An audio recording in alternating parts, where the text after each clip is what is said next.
Welcome, in front of me is ASUS VivoBook Go, and in this video I will show you how to enable on-screen keyboard on this device.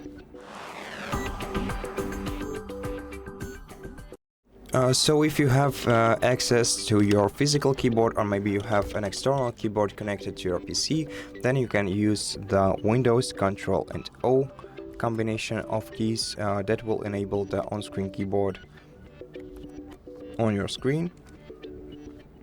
It will look like this, and you can adjust it to your needs by dragging the sides and the corners of it, reshaping it, placing it wherever you like.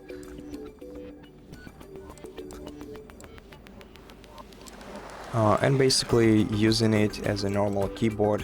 But if you don't have the access to your physical keyboard, nor do you have an external keyboard, then you can open the start menu, go to settings,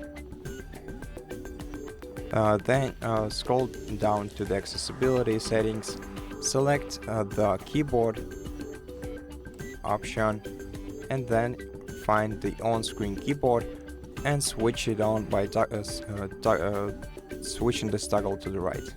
And it's the very same on-screen keyboard,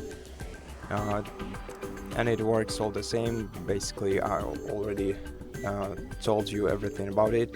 Now, if you don't want to access your settings each time you want to open an on-screen keyboard, you can also go to the personalization settings, then select the taskbar option in here, and then select expand this list next to the touch keyboard option and select always. And now on your taskbar you will see this touch keyboard icon.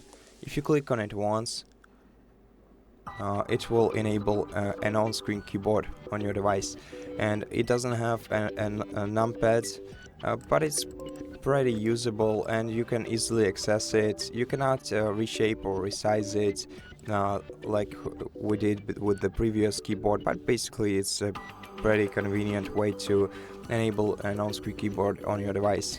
And that's basically it. So thank you so much for watching this video. If you liked it, consider subscribing to our channel, leave us a like and a comment below, and I'll see you in the next one.